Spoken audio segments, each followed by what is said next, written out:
Hello student, online class में एक बार फिर आपका स्वागत है। कल तक हमने शांति, शिक्षा एवं सतत विकास में व्यक्तित्व और सामाजिक विकास अध्याय से विभिन्न अवस्थाओं में होने वाले व्यक्तित्व विकास का अध्ययन किया था। आज हम व्यक्तित्व के विभिन्न प्रकारों का अध्ययन करेंगे। चलिए शुरू करते हैं।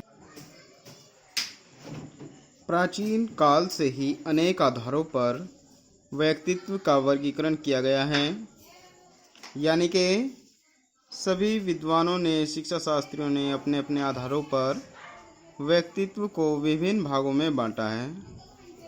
सबसे पहले हम हिप्पोक्रेट्स एवं गोलिन के अनुसार देखते हैं कि व्यक्तित्व के कौन कौन से और कितने प्रकार हैं। तो हिप्पोक्रेट्स और गोलिन ने शारीरिक द्रव्यों के आधार पर व्यक्तित्व को 4 प्रकार के समूहों में बांटा है, जिसमें नंबर 1 है कफ प्रवृत्ति, दूसरे हैं काले पित्त वाले, तीसरे हैं पीले पित्त वाले और नंबर 4 है रुधिर वाले। अब सबसे पहले हम बात करते हैं कफ प्रवृत्ति की। तो जिन व्यक्तियों में कफ की प्रधानता होती है, ऐसे व्यक्ति धीमे, निर्बल और निरुत्तेजित होते हैं। यानी कि कहने का मतलब है कि जो व्यक्ति जीवन में कमज़ोर, निर्बल और धीमे होते हैं, उनको कफ प्रवृत्ति के व्यक्तित्व में रखा जाता है। अब नंबर 2 है काले पित्त वाले। ऐसे व्यक्ति निराशावादी होते हैं, जिनमें काले पित्त की प्रधानता होती है। अर्थात जिन व्यक्तित्व वाले व्यक्तियों में काले पित्त की प्रधानता होती है, वह सदैव निराशावादी होते हैं। नंबर 3 पीले पित्त वाले। जिनमें पीले पित्त की प्रधानता होती है, ऐसे व्यक्ति बहुत शीघ्र क्रोधित हो जाते हैं। यानी कि जिन व्यक्ति को क्रोध जल्दी आ जाता है, शीघ्र आ जाता है, ऐसे व्यक्तित्व वालों को हम पीले पित्त वाले व्यक्तित्व के व्यक्ति कहते हैं। नंबर 4 रुधिर वाले। जिनमें रुधिर की प्रधानता होती है, ऐसे व्यक्ति प्रसन्न रहते हैं और शीघ्र कार्य करते हैं। यानी कि कुछ समाज में आपने ऐसे व्यक्ति देखे होंगे जो सदैव प्रसन्न रहते हैं और शीघ्र कार्य करते रहते हैं। तो ऐसे व्यक्ति को रुधिर वाले व्यक्तित्व कहते हैं। अब देखते हैं हम थॉर्नडाइक के अनुसार। थॉर्नडाइक ने विचार की दृष्टि से व्यक्तियों को 3 भागों में बांटा है। नंबर 1 सूक्ष्म विचारक, नंबर 2 परकीय विचारक, नंबर 3 स्थूल विचारक। सबसे पहले बात करते हैं हम सूक्ष्म विचारक की। ऐसे व्यक्ति जो किसी कार्य को प्रारंभ करने से पूर्व उसके गुण व अवगुणों का विचार कर लेते हैं, वह सूक्ष्म विचारक कहलाते हैं। यानी कि कुछ व्यक्ति कार्य को प्रारंभ करने से पहले उसके गुण व अवगुणों को अच्छी प्रकार से देख लेते हैं, गहराई से उसका अध्ययन करते हैं, छोटी से छोटी बात का भी अध्ययन करते हैं, उनको सूक्ष्म विचारक कहते हैं। नंबर 2 परकीय विचारक। ऐसे व्यक्ति जो शब्द और संकेतों के आधार पर कार्य कर लेते हैं, उन्हें परकीय विचारक कहते हैं। समाज में कुछ ऐसे भी व्यक्ति पाए जाते हैं जो शब्द और संकेतों के आधार पर ही कार्य करते हैं, जिनको परकीय विचारक कहते हैं। नंबर 3 स्थूल विचारक। ऐसे व्यक्ति जो क्रिया पर अधिक बल देते हैं, उनको स्थूल विचारक कहते हैं। अर्थात जो व्यक्ति क्रिया पर अत्यधिक बल देते हैं उन्हें स्थूल विचारक कहते हैं। इसके बाद बात करते हैं हम शेल्डन के अनुसार। शेल्डन ने शारीरिक गुणों के आधार पर व्यक्तित्व को 3 भागों में बांटा है। नंबर 1 एंडोमॉर्फी, नंबर 2 मेसोमॉर्फी और नंबर 3 एक्टोमॉर्फी। सबसे पहले बात करते हैं एंडोमॉर्फी की। इस प्रकार के व्यक्तित्व कोमल शरीर के और मोटे होते हैं तथा इनकी पाचन क्रिया बड़ी तीव्र होती हैं। समाज में जो ऐसे व्यक्ति होते हैं यानी कि जिनका शरीर कोमल होता है और मोटे होते हैं और इनकी पाचन क्रिया भी बहुत तीव्र होती हैं, उनको एंडोमॉर्फी के अंतर्गत रखा जाता है। नंबर 2 मेसोमॉर्फी।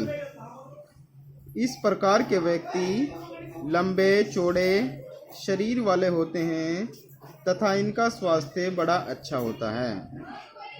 समाज में जो ऐसे व्यक्ति होते हैं जो लंबे चौड़े शरीर वाले होते हैं तथा इनका स्वास्थ्य भी बहुत अच्छा होता है, इनको मेसोमॉर्फी के अंतर्गत रखा जाता है। नंबर 3 एक्टोमॉर्फी। इस प्रकार के व्यक्ति दुबले पतले और लंबे शरीर वाले होते हैं, इनकी पाचन शक्ति भी कम होती है। यानी कि कहने का मतलब है कि पाचन शक्ति कम होने के कारण ये दुबले पतले होते हैं और लंबे शरीर वाले होते हैं और इनको एक्टोमॉर्फी व्यक्तित्व के अंतर्गत रखा जाता है। अब बात करते हैं हम क्रेस्मर के अनुसार। तो क्रेस्मर ने शरीर रचना के आधार पर व्यक्तित्व को 3 भागों में बांटा है। नंबर 1 पाइकनिक, नंबर 2 एथलेटिक और नंबर 3 एस्थेनिक। सबसे पहले बात करते हैं पाइकनिक की। ये लोग मोटे, गोल, छोटे और चर्बी वाले होते हैं। प्रकृति से ये बहिर्मुखी होते हैं और दूसरों से सरलता से घनिष्ठता स्थापित कर लेते हैं। यानी कि कहने का मतलब है कि पाइकनिक के अंतर्गत जो लोग होते हैं, व्यक्ति होते हैं, ये मोटे, गोल होते हैं और बहिर्मुखी व्यक्तित्व यानी कि मिलनसार व्यक्ति होते हैं और दूसरों से जल्दी से घनिष्ठता स्थापित कर लेते हैं। इसके बाद बात करते हैं एथलेटिक। ये लोग शरीर से हष्ट पुष्ट और स्वस्थ होते हैं। इनकी मांसपेशियां सबल और पुष्ट होती हैं। प्रकृति से यह अंतर्मुखी होते हैं। यानी कि कहने का मतलब है कि इस प्रकार के लोग शरीर से स्वस्थ और हष्ट पुष्ट होते हैं और यह अंतर्मुखी यानी कि आंतरिक दुनिया में खोए रहते हैं। इसके बाद बात करते हैं एस्थेनिक की। ये लोग शरीर से पतले और लंबे होते हैं। इनकी भुजाएं पतली और सीना छोटा होता है। ये प्रकृति से संघर्षशील होते हैं। कहने का मतलब है कि इस प्रकार के लोग शरीर से पतले और लंबे होते हैं, इनकी भुजाएं और सीना भी छोटा होता है और ये सदैव प्रकृति से संघर्ष करते रहते हैं। शरीर में इनके अर्थात किसी न किसी प्रकार की समस्या बनी रहती है। इसके बाद नंबर आता है स्प्रेंगर के अनुसार। तो स्प्रेंगर ने व्यक्ति के कार्यों और स्थिति के आधार पर व्यक्तित्व के 6 प्रकार बताए हैं। नंबर 1 सैद्धांतिक, नंबर 2 आर्थिक, नंबर 3 धार्मिक, नंबर 4 कलात्मक, नंबर 5 सामाजिक और नंबर 6 राजनीतिक। तो सबसे पहले बात करते हैं हम सैद्धांतिक की। इस प्रकार के व्यक्ति अपने सिद्धांतों पर दृढ़ रहते हैं और सत्य के पुजारी होते हैं। दार्शनिक और वैज्ञानिक इसी श्रेणी में आते हैं। यानी कि कहने का मतलब है कि समाज में कुछ लोग अपने सिद्धांतों पर अडिग रहते हैं और सत्य में विश्वास रखने वाले होते हैं। ऐसे लोग सैद्धांतिक कहलाते हैं और यह दार्शनिक और वैज्ञानिक इसी श्रेणी में आते हैं। नंबर 2 आर्थिक। इस प्रकार के व्यक्ति अपने जीवन में धन को सर्वाधिक महत्व देते हैं और हर वस्तु का मूल्यांकन आर्थिक दृष्टि से करते हैं।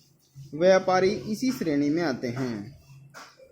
देखिए, समाज में प्रत्येक व्यक्ति का व्यक्तित्व अलग होता है, इसलिए इस प्रकार के व्यक्ति जो होते हैं वो रुपया, पैसा, धन को ही सर्वाधिक महत्व देते हैं और हर वस्तु का आकलन वह आर्थिक दृष्टि से ही करते हैं।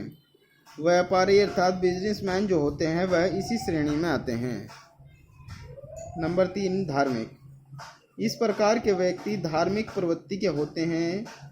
ये धार्मिक कार्यों में अत्यधिक रुचि लेते हैं और ईश्वर से डरने वाले होते हैं। इनका जीवन अत्यंत सरल होता है। संत, महात्मा, पुजारी आदि इसी श्रेणी में आते हैं। यानी कि कुछ लोग ऐसे भी होते हैं जो पूर्णतः धार्मिक होते हैं और ईश्वर से सदैव डरते रहते हैं, जन्म मरण से डरते हैं, स्वर्ग नरक से डरते हैं, धर्म में अत्यंत आस्था रखते हैं और संत, महात्मा, पुजारी सभी इसी श्रेणी में आते हैं। ऐसे लोग धार्मिक कहलाते हैं। नंबर 4, कलात्मक। नंबर 4, कलात्मक। इस प्रकार के व्यक्ति कला प्रेमी होते हैं और प्रत्येक वस्तु को कला की दृष्टि से देखते हैं। कलाकार इसी श्रेणी में आते हैं। तो ऐसे लोग कलात्मक कहलाते हैं जो कि कला में विशेष रुचि रखते हैं और कला प्रेमी होते हैं। प्रत्येक वस्तु या वातावरण को वह कला की दृष्टि से ही देखते हैं। कलाकार किसी भी क्षेत्र के हो, वह सभी कलात्मक की श्रेणी में ही आते हैं। नंबर 5, सामाजिक। इस प्रकार के व्यक्ति दूसरों के सुख दुख में भाग लेने वाले होते हैं। पीड़ित और गरीबों पर दया और सहानुभूति रखने वाले होते हैं और उनकी सहायता करते हैं। इस प्रकार के व्यक्ति समाज सुधारक और सामाजिक कार्यकर्ता होते हैं। यानी कि समाज में कुछ व्यक्ति ऐसे भी होते हैं जो समाज के लोगों के दुख दर्द को अपना समझते हैं, समाज के सुख और दुख में भाग लेते हैं। इस प्रकार के व्यक्ति सामाजिक कहलाते हैं। नंबर 6, राजनीतिक। इस प्रकार के व्यक्ति दूसरों पर सत्ता तथा प्रभुत्व स्थापित करने के लिए निरंतर प्रयत्नशील रहते हैं। राजनीतिज्ञ इसी श्रेणी में आते हैं। कहने का मतलब है कि ऐसे व्यक्ति सदैव दूसरों पर शासन स्थापित करना चाहते हैं और अपना प्रभुत्व जमाना चाहते हैं। इसी प्रयत्न में वह लगे रहते हैं। जितने भी राजनीतिज्ञ लोग हैं वह सभी इसी श्रेणी में आते हैं।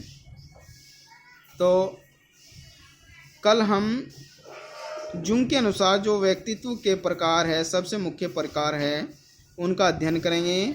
आज के लिए इतना ही। धन्यवाद।